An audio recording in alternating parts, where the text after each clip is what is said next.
Welcome back to the channel, everyone. My name is Paul Ratliff, and you're watching Paul's Railroad.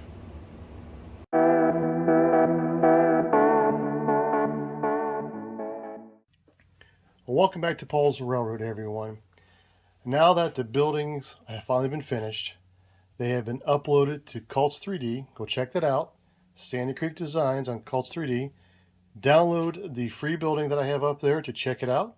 If you like it, you can buy the other 7 buildings that I have listed and everything else I have up there.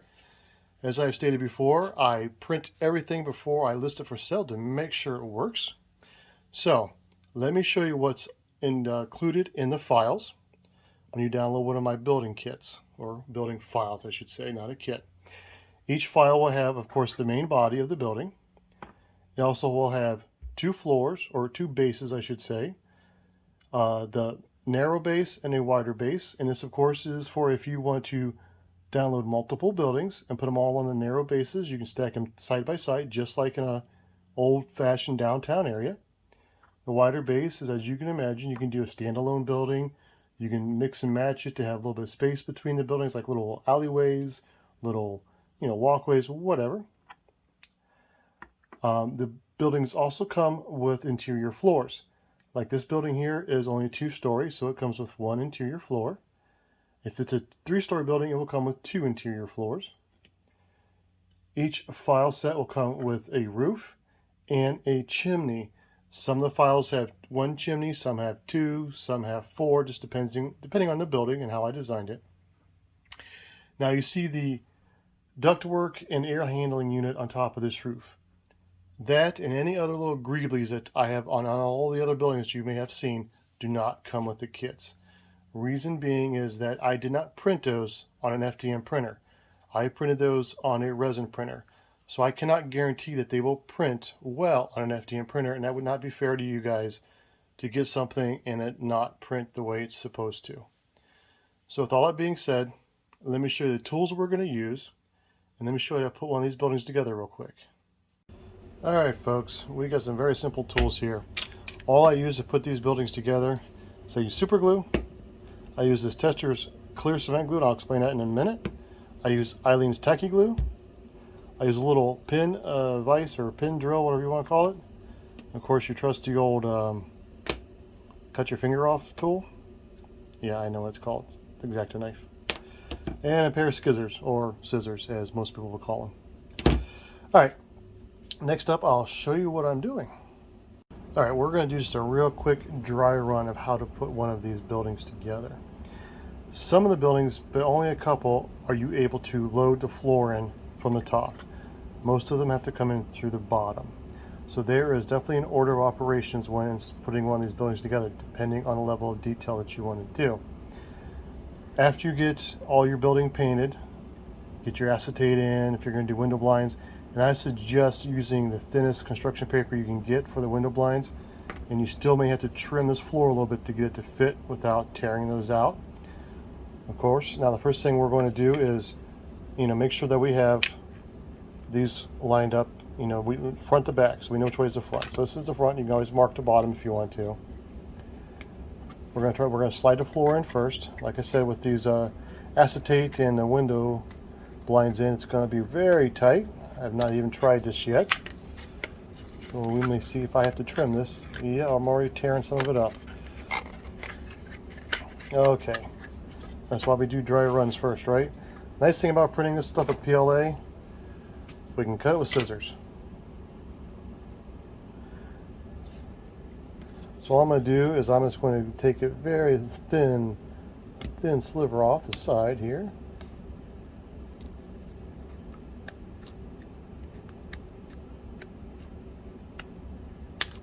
I'm going to take a thin sliver off the back.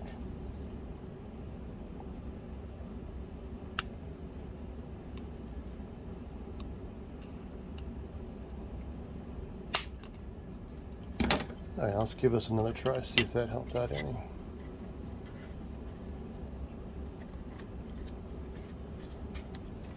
Much better. Now when I design these buildings, of course, I design them to be very tight without having any acetate or any window filming, because I don't know if you guys are going to even go and use acetate to go that far and use window film, but nobody knows. It's all up to you. So we'll set the floor on here to make sure it fits nice and properly, and then the roof would go on. Okay, that is the basic order of operations as far as putting one of these buildings together. Now here's where it gets tricky, guys. We are going to install 2 different LEDs. This is a micro LED, and this is just some LED I tore out of some random picture frame or something I had laying around. I've used Christmas LED lights, you know, just anything that you can get your hand on that's inexpensive, right? Made our own wiring harness, good to go. These, however, you know, the micro ones you got to buy, but you know, you can buy those pretty cheap. Also going to install this interior that I photoshopped together. I found these images on Google, photoshopped them together, kind of stitched them together, and we're going to make that for the main interior. Now, I did not do an interior for the second floor in this just because the windows are so small, you're really not going to see anything. Now, you'll notice when I said about the order of operations being very important. Here's the reason why. This floor, you cannot load from the top.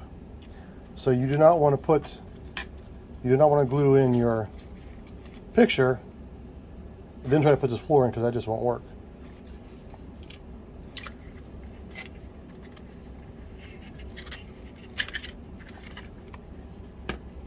Okay, we're going to set the base aside for a second.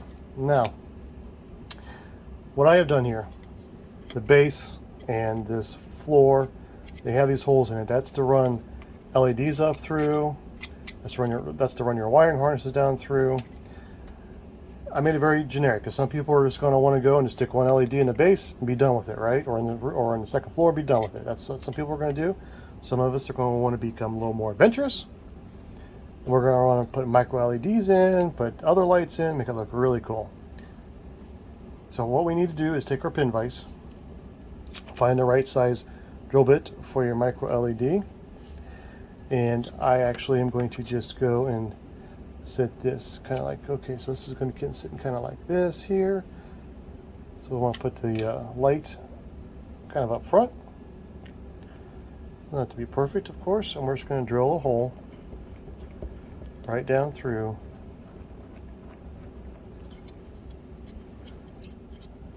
this interior floor. All right.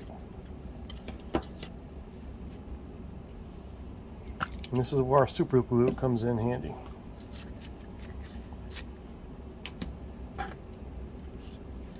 Next step, I run the wires through the second floor. We're going to take our micro LED, stick it down through this little hole we just drilled. I like to make sure that I pull it back so it's kind of tight to this ceiling, which this is the ceiling now. Push our wires down nice and flat. Take a little drop of this gel, super glue. And me, I'm in a hurry, so I like to use an activator. A little squirt. Good. It's all done. Wipe off some of the excess activator. Okay, that is your micro LED installed. Next, we're going to install the regular LED. What I do, guys, is I just run her up through here. Or you can go down from the top, does not matter, of course. Again, this is a little tricky part, especially trying to look through a camera doing this. I'm going to get some this gel super glue right on this base here. Gonna run it down where I want it. And another spray of the activator.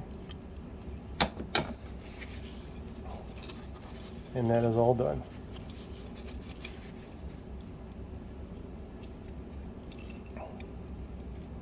All right, next step, insert floor into building. Make sure wires are out of the way.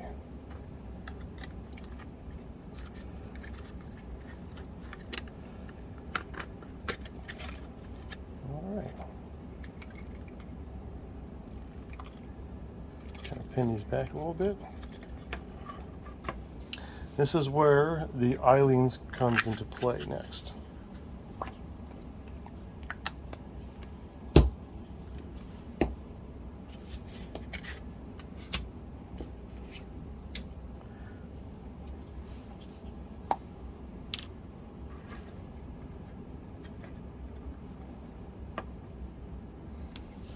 What I like to do is I like to put a little bit on just a scrap piece of plastic here.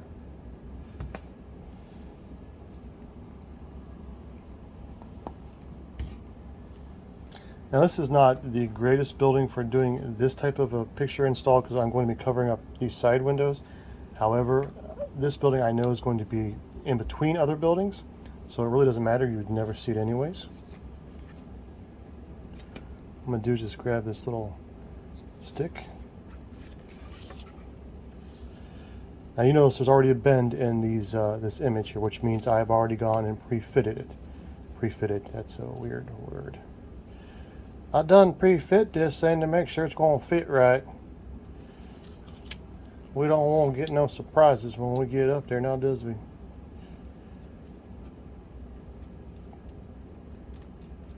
And you can see I am so not neat with this stuff. It dries clear, so we're lucky. Okie dokie smoky. Now we need to make sure that we have which side is up and which side is down. Okay, that side is up. The building's upside down. I'm actually going to grab my tweezers here so I can use them in a second. I'm going to stick this as neatly as I can down into this corner. Thank goodness this stuff dries clear. I'm just using the back of the tweezers here to kind of get the edge down, get it flat. Same as over here. I'm sure you guys know how to install stuff like this. It's not rocket science, right? You don't need me to show you how to do all this. But we're here and I'm showing you how these go together really super quick. Okay. And that's the interior installed. As you can see right there. And as you can see right here, our little LED light is right in the center where you would have a light in your structure anyways. The next step is the fun step of running these wires through the base.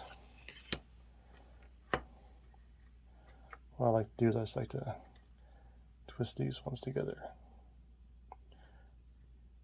If you're curious to know, this wire, I know it's not red and black or whatever, this is just some old telephone wire I had laying around. Works fantastic for these little LED lights. And you also notice that all my solder joints are still exposed. That's because I don't have them covered with shrink tubing just yet. I'll do that off camera someday before I get ready to install this on the layout. Just wanted to get it done and show you guys how this goes. So of course we run the wires through this hole.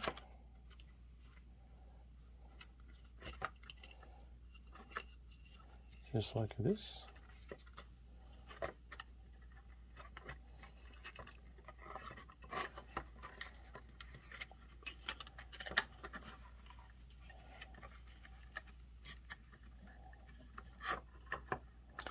Yes, I know there's easier ways to do this.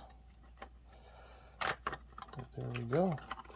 Now normally I would take some more eyelines, tacky glue, and glue on. As a matter of fact, I will, because there is plenty of room to shrink tube these wires here afterwards. Don't need to worry about it right now. The nice thing about using the eyelines, tacky glue on structures like this is it's not a permanent hole. It's not a permanent bond like super glue is.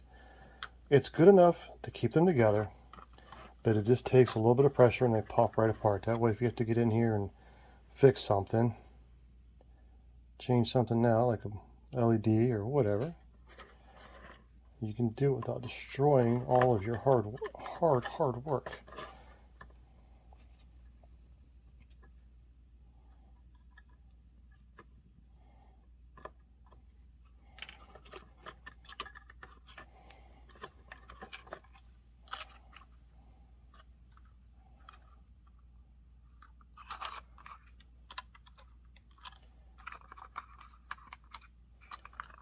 Sorry about that being so up in your face like that.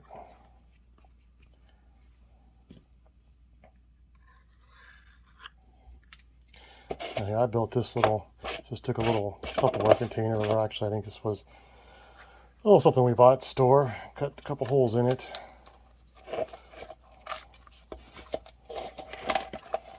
I'm going to run all these wires down through here, kind of like set this down nice and flat.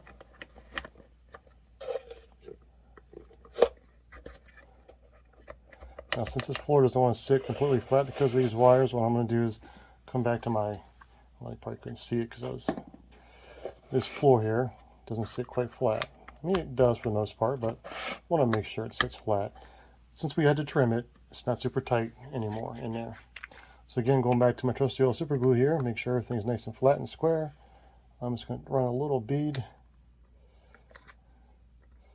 down this one corner here if it comes out. There we go. Again, shoot it with a little bit of activator. There we go.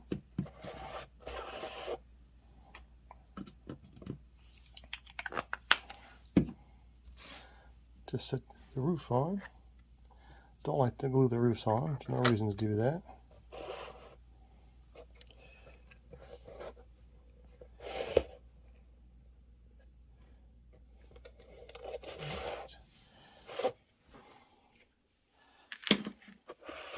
And that's it.